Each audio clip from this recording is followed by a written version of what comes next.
Welcome to the Wildly Strong podcast. My name is Jennifer Lee and I have been in the health and fitness industry since I was 18, 19 years old. So 25 years ago, that's a long time. And this podcast has been a long time coming.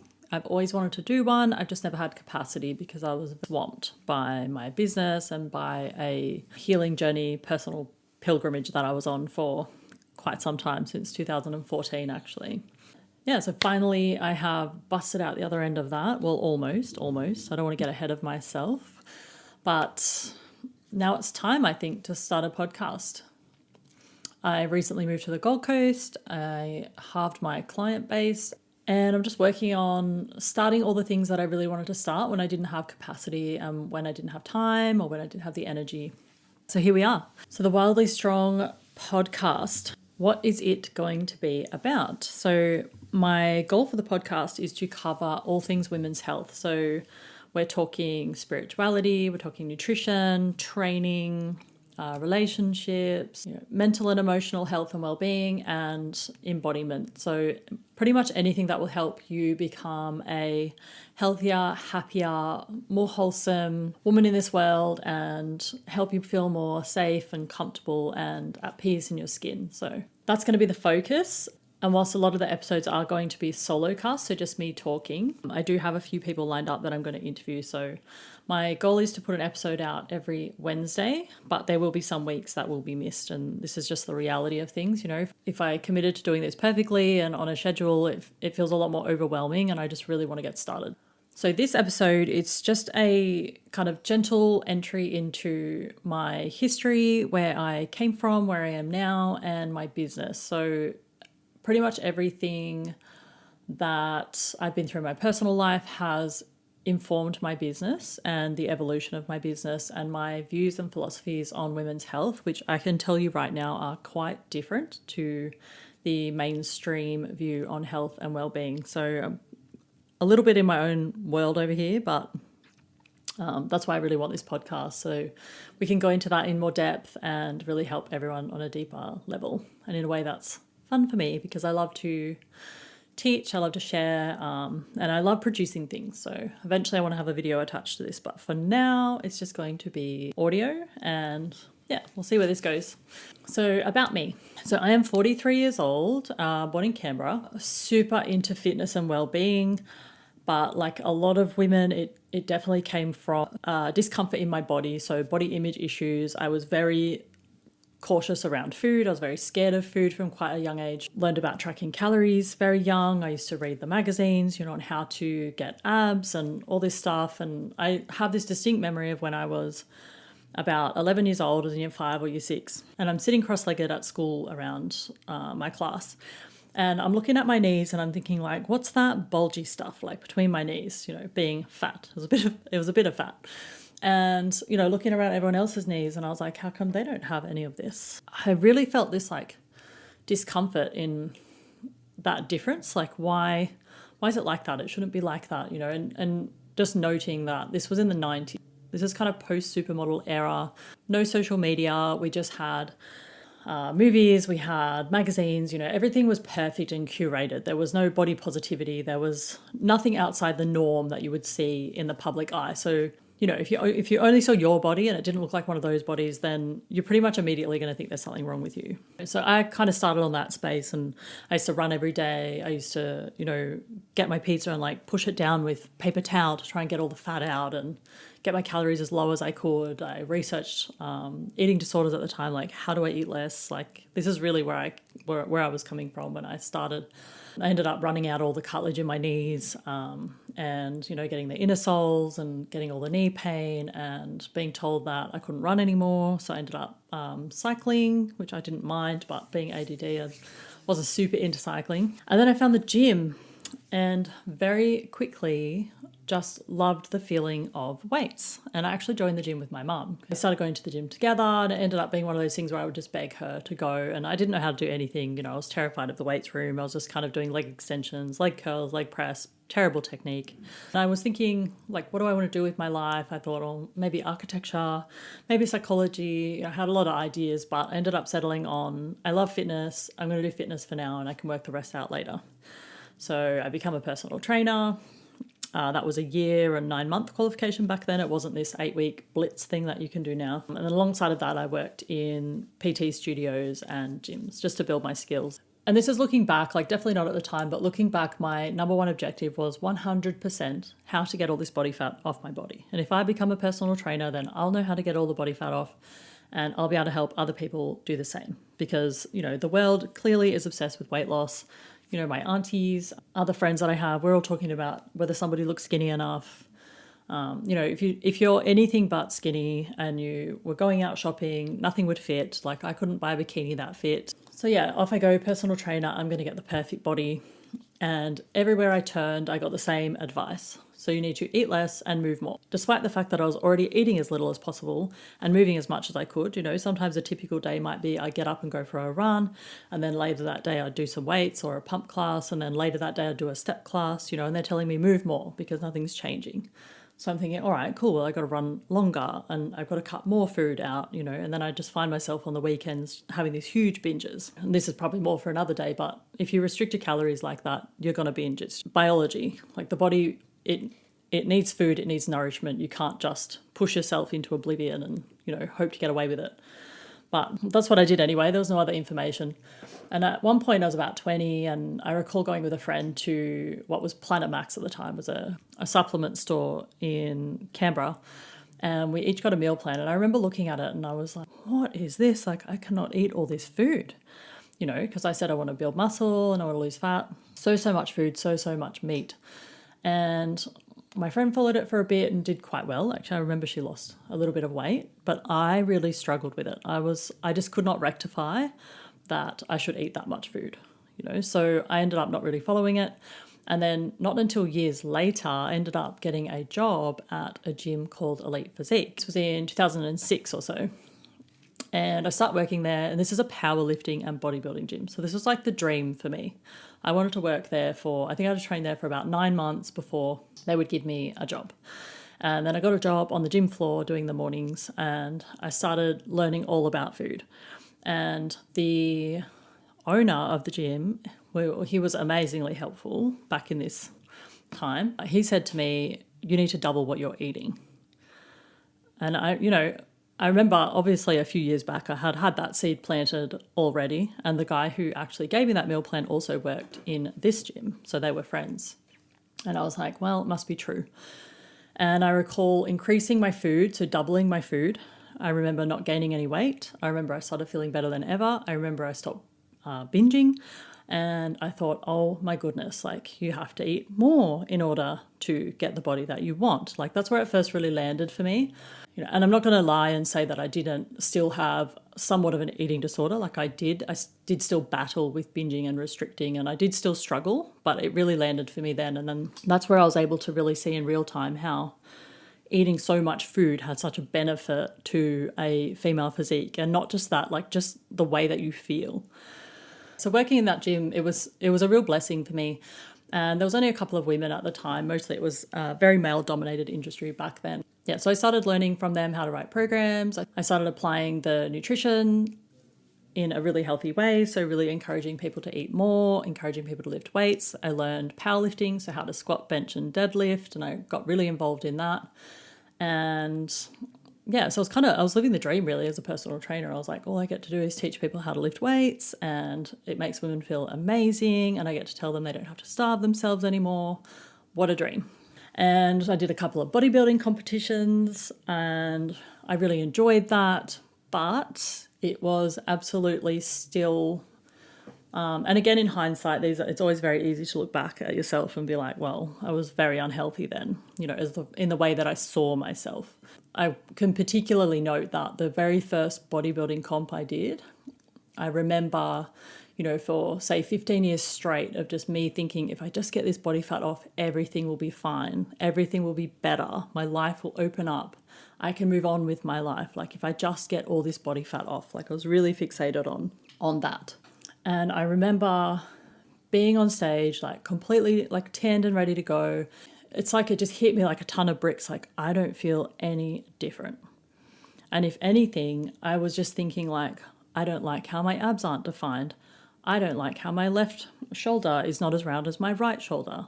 I don't like how my legs look. I don't think my glutes are big enough. It was like, it just took a different form. So the way that I looked at myself before that, thinking you're not lean enough, suddenly I just didn't have muscle in the right places. I just wasn't lean enough in some places, and that was probably the first time. I was 28 years old at the time. So this was 2010. And yeah, that's when I really realized that changing my body wasn't actually the answer. But I learned so much about food, and at that point I was really confident. And with the place that I worked, we had the incentive of getting PT clients. We got paid for the floor, but our job was to go around and just help people 24/7. It's not like gyms now where there's no gym floor staff or where PTs pay rent. Like back then, you would get paid on the gym floor, and it was really up to you to spend that time assisting people, teaching people, taking them around the gym, teaching them how to squat, encouraging them to sign up for PT. And that's what we really wanted anyway. All of us wanted to be full-time personal trainers because we're so passionate about it. Yeah, so I spent a couple of years doing that. And pretty much every female client that I signed up wanted to build muscle and lose weight. So I was like, okay, I wouldn't say I directly set out, even though it might look otherwise, because that's what I got really well known for, was building female bodies, helping them get lean. I wouldn't say that set out to do that on purpose at all. I just wanted to help women, and I was really fixated on protecting women from starving themselves and getting women to get off the cardio machines and out of the group classes and into the weights room, because I knew 100% that that is where the long-term benefit lies. Like building muscle, eating more food, stop trying to diet all the time. But then before I knew it, I had 30 or 40 female clients that all wanted body transformation. So I would say to them, like, we need to spend 6 months eating more food. We need to spend 6 months building strength, building muscle. They would all agree. Then we do a fat loss process towards a comp. Then we do a reverse dieting process, which is a safe exit from a diet. Like when I competed, it was like, off you go, you're done. There was no after diet plan. It was like, all right, go eat whatever you want. So for someone with an emotional connection to food, I would eat myself blind. Like I would eat so many calories in one sitting. And I see people doing that now. They think it's really trendy and really cool, and it gets a lot of YouTube videos, but it's actually it's just an eating disorder turned into entertainment, And I used to think it was quite funny back then because I didn't understand the ins and outs of what I was doing. But regardless, off I went with my binges, and, it was all very normal. So with my clients, I was very protective. I was like, you're absolutely able to do this, but only if you're willing to eat more food for a while, only if you're willing to stay on a reverse diet after, only if you're willing to fit within these safety protocols. And then while you're off season from a bodybuilding competition, we are going to do more powerlifting focus, and you're going to focus on strength, and you're going to build your calories up. And women agreed to that, and they put on all this muscle. Then they jump on stage, a year or two later looking significantly different. And then that was pretty much my business for about 5 or 6 years. But things really changed for me during that process. And to be honest, like quite close to the start of that process of starting my business. That was in 2014 that I started it. And I continued doing that until about, I'd say, I still do body transformation and weight loss now, but in that form of bodybuilding comps and powerlifting and going back and forth, that was for about 5 years. But with myself, like in 2014, I actually started having some really serious health problems. I had high blood pressure, I'd had high blood sugar, I couldn't sleep, I was swollen, and I'd had health issues on and off my whole 20s. Like I was diagnosed with ADHD and PTSD and some other mental health challenges that I had. I got some diagnoses I didn't really agree with. And I was really in that space of eating really well and lifting weights to manage my mental and emotional well-being. And I did really believe that if you eat perfectly and, all clean foods, that's what we were about back then, clean foods, eat perfectly and exercise perfectly, this is the best way to health and longevity. But I learned that that is absolutely not true. It is a massive piece of the puzzle, yes, absolutely, which is why I still very much teach that. But underlying that, I was extremely dysregulated. I was working way too much. I did not know how to slow down. I could not lower my stress. I wasn't able to get good sleep. And, I definitely couldn't manage my eating. I would still binge and then try and stay on track and then binge again and try and stay on track. And I ended up with chronic fatigue syndrome. So I think around, 2014, it's like my body blew up, and all throughout my 20s, it would happen every time I pushed too far, and I'd go, well, that's okay. I'll just back off for a couple of weeks and then it'll settle. And that's exactly what I did at this point, and I'm full-time with clients who are so into bodybuilding and powerlifting. And I'm like, my body's not even functioning, and I actually gained about 6 or 7 kilos, I think, in maybe 2 months. Like, it was really fast, probably mostly inflammation and stuff, but very fast. It was really confronting for me because I was very body focused and I just really had no control. And so I was in and out of doctors. I was trying to work out what was going on. I was getting blood tests and they were telling me that there was nothing wrong. Everything's fine. Why don't I try an antidepressant, or why don't I reduce my stress, or, all sorts of advice that just was not helping me. So then I started doing my own investigations, and I remember going to a psychiatrist and I was like, if I eat really well, then this feels better. And he told me there was zero connection between mental health and nutrition. And they said if I could stop getting blood tests because I'm draining the medical system, then that would be great because there's nothing wrong with me. And so I was like, all right, no worries, So I did the rest thing. I was like, I'll just take some time off. And I actually just got worse and worse and worse. So at that stage, I actually ended up leaving the gym I was at so that I could work less and free up some time, because I was like, I'm actually going to have to dedicate some time and some energy into fixing whatever's going on. So I left that environment. I started my own studio, which was great. I took about half of my clients with me, so I was earning the same money and working half the hours. And I recall having this conversation with one of my clients at the time, and I was like, I'm broken. I'm so broken. And she started telling me this story about her auntie goes to this Reiki therapist, and this connection from a chronic back issue down to an emotional problem. And I was like, wow, because, that week I had thrown my hands in the air and I was like, I don't know, tell me what I'm missing. I've spent my whole 20s, I've spent my whole teens, trying to work this out. Tell me what I'm missing. What am I missing? And then she tells me this story and I thought, that's what I need, So I go to this little place it's called the Hierophants. This is 2015, I think, at this point. I go to the Hierophant and I see a homeopath, and at the same time I start seeing a Reiki guy. And he's talking about my emotions, and he's just calling out all my patterns, and there's no way he could know any of this stuff. He's just calling out all my patterns. Apparently my body's telling him all this stuff. And I'm seeing the homeopath and that's ripping stuff up. And that's where I really started to go, okay, there's a whole nother level of something that I don't understand here. And so I'm going to learn. I'm going to work out what this is. I also ended up seeing a naturopath who used a cyber scan machine, and basically the machine listed all of the things that I was struggling with, like PTSD, allergies, my gut health, mold, chronic fatigue, and did I break my leg when I was younger?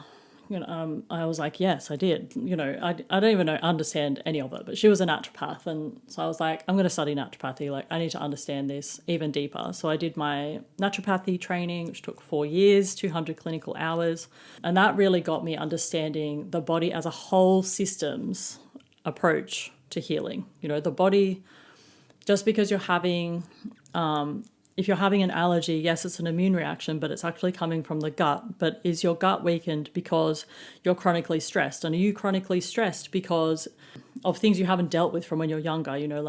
Where do these things stem back to? What is the root cause of the problem? And it really helped me understand the limitations of the medical system. And, yes, they are really great for symptom management and they are fantastic for emergency medicine. But if you rock up to them with a syndrome of any kind, chronic fatigue syndrome, it's just a cluster of symptoms. It's otherwise unspecified in a way. They don't really know what causes it. For every case, there's a different underlying cause. So I was really on my own. I was like, I have to fix this myself. No one can help me. So I did naturopathy. I studied Reiki. I got really deep into Psych K, which is a subconscious transforming kind of modality. So you rewire your subconscious beliefs. It's a little bit like NLP, kind of on that pathway, but not the same thing. And I practiced that on my clients, practiced it on myself, saw the limitations in that because, you can change a belief if you like. It just comes right back, or another layer of it comes up or another dimension of it comes up. So you're just forever overriding your beliefs, So I realized that that's not the answer. Then I traveled to Bali. I started meditating. I started doing Dr. Joe Dispenza. I studied his work, and he wrote a book, which actually synchronistically, I was driving home one day and I was like, there's something at the Hierophant for me. Like it's, I had this voice in my head, like something in the Hierophant for you. I'd had a lot of synchronicities at this point. So I was like, I'm listening to it. I'm going to go. So I went there and to the Hierophant, and I walked around and I was like, I can't see anything. Like there's nothing here. There's nothing here that I want to read. And then I went to leave and then I heard it again and I was like, look again, there's something there for you. So I turn around and I just see it right in front of me, this white book. And it was You Are the Placebo by Dr. Joe Dispenza. And I just had a look at it and I was like, this is it. This is why I'm here. So, I purchased it, got in my car, went home, read it in about 2 days.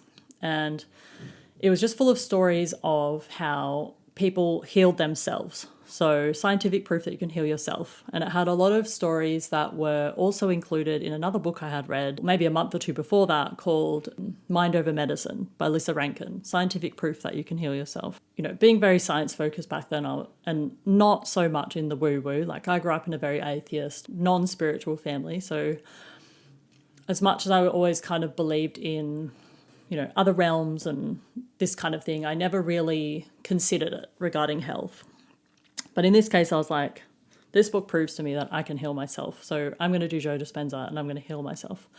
So off I go to America and I booked in for a Joe Dispenza retreat. I thought it'd be like 20 people. Turned out there were 780 people. I was probably the youngest one there by 20 years. And we're doing all these insane meditations. He's teaching me how you can tap into the wave, the quantum field. And in the quantum field, like your diseases don't exist. And I was thinking, oh my goodness, like how did I get here? This is crazy. And then I had a crazy experience where I took the meditation very seriously, and you've got to really squeeze. It's really hard work, the meditation technique he used to teach back then. This is 2016. And I ended up popping out of my body and I looked in front and I was like, oh, it's fairies. There's fairies in front of me. I was trying to catch this fairy. And then I looked down and I saw these big hairy feet, and then I just panicked and fell out of my chair. And I couldn't get back in after that. And I was like, what? I don't understand this is going to help me heal myself, but I'm in. This is wild. And I then had about 10 days after that, I went and did a course with Lisa Rankin. So the other book that I read, it was the Whole Health Medicine Institute. It was a 16-week course with Lisa Rankin on kind of a teaching around her whole health model that she'd developed after having, massive burnout in the medical industry. And there was about 60 of us, and everyone was sharing stories about how men dominated their fields. They were intimidated by men. They were all having breakdowns. As women, they really struggled to understand the system. They were all broken by their lack of ability to help anybody within the system. And we just really bonded over that. And then over the next 16 weeks, we would have a weekly catch up with a different teacher. So this is where I got introduced to other really amazing people, like Bruce Lipton. I ended up seeing him in New Zealand. He's a biologist. He's the guy that first proved that your DNA is impacted by your environment and it's not just set in stone. And I learned of Alberto Villoldo, who was an anthropologist turned shaman. He went into the Amazon and didn't come back for 30 years. He was so fascinated by the culture. So I read all his books and I learned about shamanism. And it really just set off something in my mind where I had read an article many years before when I was struggling with mental health.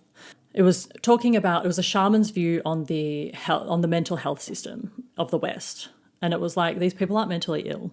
They're just healers. They need a rite of passage. You need to help them move through this so that they can become healers. Being me, I really liked that philosophy. I was very much trying to escape any type of mental health diagnosis because there was a lot of stigma. Nobody had a mental health condition. And if you did, you didn't tell anyone about it. It was very different than it is now. That course finished. Then I finished my naturopathy. I had to do my 200 clinical hours. And then I just started integrating it into my work. So I just took a much more whole systems approach to health and well-being. And with all my meditation, and I was doing a lot of journeying and shadow work, and I started having these really wild experiences.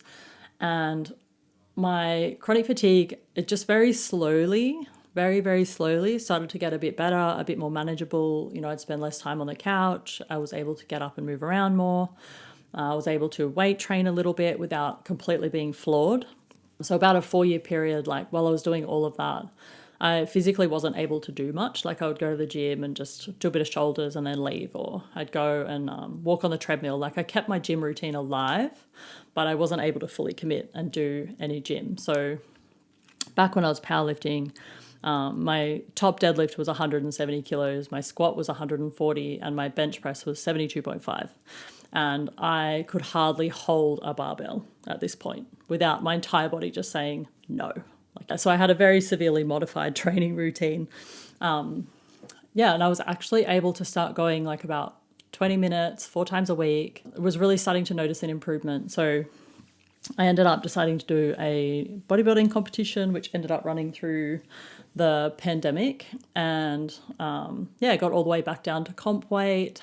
It was hard, like it took me a year and a half to get down, just because I had to keep refeeding myself every time I got too tired, and I was trying to protect my metabolism, but also, achieve my goal of getting back in shape. Then after that, thinking that I've got it all together, so I was like, yeah, I've got the ultimate whole health model here. I've got naturopathy, I understand spirituality, I can meditate. I did a meditation teacher training course, I can create meditations, making online programs. I wrote a fitness program, nutrition program, all these online courses, just trying to summarize all of my skills that I built up in that female body transformation space so that I could start moving into a more holistic space. And then I started having some flashbacks. I was like, this is interesting. I'd been diagnosed with PTSD, but I had never really understood why. I was like, I don't really know why I'm being diagnosed with this. I don't really understand how it impacts me. I can't think of anything that's happened. Doesn't make any sense. So I hadn't paid any attention. It'd been 20 years by this point that I'd been diagnosed with it, and I'd just been ignoring it. But yeah, I started getting these flashbacks, and I thought, interesting.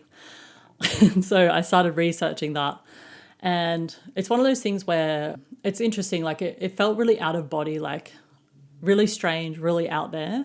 But it also really made sense because I did know that there was some type of unresolved something, hanging around that was causing all my problems. Because when it came to my health, it was very apparent that my physical well-being, the breakdown of my physical well-being was driven by my nervous system.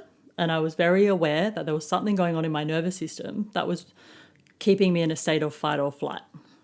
And this is a very long story. It would take like 10 hours to explain. So this is a very long story short. But yeah, I had made those connections, and I was like, right, this is like the real stuff. The real work's coming up. I can actually, like, something tangible is coming up. I'm not just meditating and hoping for a change. I'm not like working with a ghost. Like that's what it felt like. I was trying to fix a ghost. So I started researching PTSD. I found Bessel van der Kolk's work, which was The Body Keeps the Score. And it was all about how trauma is stored in the body. And he told so many stories with so many patients with health conditions that were healed by healing trauma, health conditions that were a result of trauma trapped in the body, people with traumatic histories, people with unresolved stressful events in their life, or army veterans who had never been the same since they went to war. And I was like, all right, I need to do trauma therapy. So I went to a retreat. I met an amazing psychotherapist. I met an amazing somatic experiencing therapist. So I had tried to get therapy in the past, but I could not do it. I couldn't talk. I didn't really know what was wrong. I thought it was a waste of time. I couldn't sit still. One psychologist, I recall she said something like, that sounds lonely. And I think I cried for about 40 minutes. And then when I left, I was like, that cost me $170. If I'm just going to sit there crying, then what's the point? I used to be very like, emotions are getting in my way. Emotions are a hindrance. They're stopping me from achieving my goals. They're stopping me from getting where I want to get to. So tough people, they don't feel their feelings. I didn't want to feel them. So yeah, then I'm in this environment and they're asking me questions like, what level of touch are you comfortable with? Yeah, what level of support would you like? And I remember I was thinking, why are you asking me? Just do whatever it is that you do. And then by the end of the retreat, I realized they were asking for consent.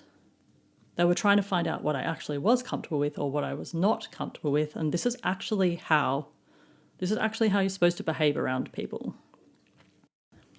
And they would talk about safety, safety, regulate your nervous system, all these things I've never heard of. And I'm like, I don't even know what these people are talking about. But after this retreat, I felt pretty good. Like, I felt calm. I went out to breakfast. I bought, what did I buy? Like a muffin. I used to have this thing where if I went out to breakfast, I had to buy a treat. And I never wanted to buy a treat, but I would buy a treat and then I'd force myself to eat it. Part of that weird eating relationship that I had always had. And I remember, like, I bought the thing and then I thought, I don't really want it. And so then I just put it in my car and I ate a bit later and I was thinking, what is this calm? Like, I'm just sitting by the beach. I'm calm. I'm spacious. Like, what is this? I've never experienced this in my life. So then I ended up doing a few years. Like, it's actually been 4 years, but I spent about 3 years with that psychotherapist, seeing her fortnightly, talking about, like what I feel in my body or whatever patterns I have in my life. And then she was bringing them back to things from my childhood and like actual therapy, but where I felt like I had something to say. Very regulated. I felt very safe. She was really relational. So she was really friendly and not clinical. She didn't sit back and look at me like there was something wrong with me, because I feel like that never helped me. Anyway, I started working through some stuff, which I'm not going to say what exactly it was on here because I don't think it really matters, but it was complex trauma from my childhood. And then I started exploring somatic work, so somatic experiencing, embodiment, how do you get back in your body? Like, how is it possible that we're not even inhabiting our bodies? How to fix dissociation. My somatic experiencing therapist, she taught me how to build a resource list, like how to work out what my space was in the room, like things that we should be taught when we're kids, but we are not taught. So slowly, become more embodied. I did a few somatic parts therapy courses, and it was also really parts based. So internal family systems, which is a therapeutic model by Richard Schwartz, which we'll talk about that in further podcasts, but it's basically just the concept of, we're all just a cluster of parts and all these parts in our psyche carry these different roles. Like, some of them are protective, some of them are functional. And then when you have a lot of stress or a lot of trauma, they kind of end up individuating a little bit too much and conflicting with each other, and when it comes to eating, it could be you have one that wants to eat the muffin, but then you have one that doesn't want to gain weight, and then you have another one that can't throw it out. So you've got 3 different worldviews sitting around this one muffin, and you're wondering why you're having such a hard time learning all about that and applying that to my own life, and then realizing that it's the easiest way to talk to clients when it comes to food, when it comes to body. And just, it really shifted my work from being food, weight loss, weight training, exercise. So to really understanding and especially having been through chronic fatigue, I can see it in my own clients. It's like, all right, should this person be running or not running? Because if they're a highly stressed person, then no, they should not be running, because it's actually the opposite thing that their nervous system needs in order to regulate. If this person's been starving themselves on and off for 10 years, should I put them on a diet? No. The fitness industry they just look at you right then and there and they go, here's your 1600 calorie diet, eat clean, follow it 12 weeks, do your photos, off you go. So it's improving in some ways, but it is very disembodied. My business has really evolved from being that, like what you see on Instagram and Facebook now with these influencers. It's where I was 10 years ago. It's what I believed 10 years ago. But after you've worked with hundreds of women, or, probably 1,000 or 2,000 women, for me, you start to realize that stuff applies to maybe 1 or 2, 3% of the women that actually need your help. Because almost every female is not in a position to go on a diet when you meet them. The calorie calculations and the weight training routines, they have to be tailored for a person and where their nervous system is at in that moment. And if there's one gift that I got from chronic fatigue, which I have to say now, the reason why I'm recording this podcast and actually able to start this podcast is, as of maybe last week, I actually started to feel like I have some energy. So it's 2026. I first got chronic fatigue in 2014. That's how long it took me, because I had to work it out myself. through natural therapy, through healing emotional stuff, through somatic therapy, through trauma therapy, becoming more embodied. And by doing all of that stuff, my eating relationship settled. I have recently eaten more food and I have gained 4-5 kilos, which in the past would have been way too triggering for me. Like I could not accept body fat on my body. I could not accept being over a certain weight. Whereas now I can, because I have more capacity. So I can sit here and I'm okay with the fact that I eat more food. I'm okay with the fact that I'm heavier. I'm actually enjoying taking up more space. Yeah, that's a really long-winded story about me, but a lot has happened. And yeah, so coming back to the podcast, this is pretty much, now you understand what has informed what I'm saying, because I think you really need to understand somebody's perspective. You need to understand where they've come from so that the things that they're saying actually lands. And I do have a habit of like being very private. I don't share my struggles. Like I'm very much focused on my clients. I just want my clients to do better. I want them to be happy. I want them to love their body. I want them to love food. I want them to stop dieting unless they're ready to diet. I want them to work through their stuff so that the rest of their life can improve. That's really important to me.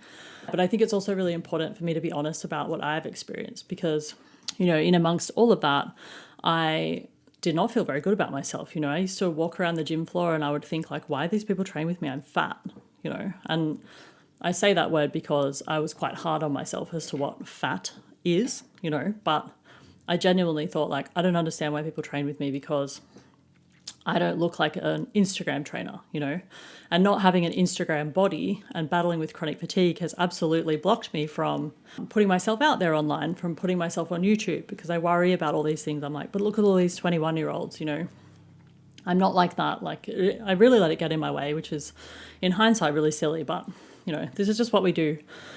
Like us women, we really hold ourselves back because of whatever perceived flaw. We think we're too heavy, we're not ready, we're too scared, we're not tall enough, not skinny enough. We don't have control over ourselves, or, maybe you drink too much and you're ashamed of it. Like all of these things, like it's just normal human behavior. So that's very much I would say the intersection that I sit in now. It is, yes, I help women lose weight. I help women get stronger. I help women build a better relationship with food.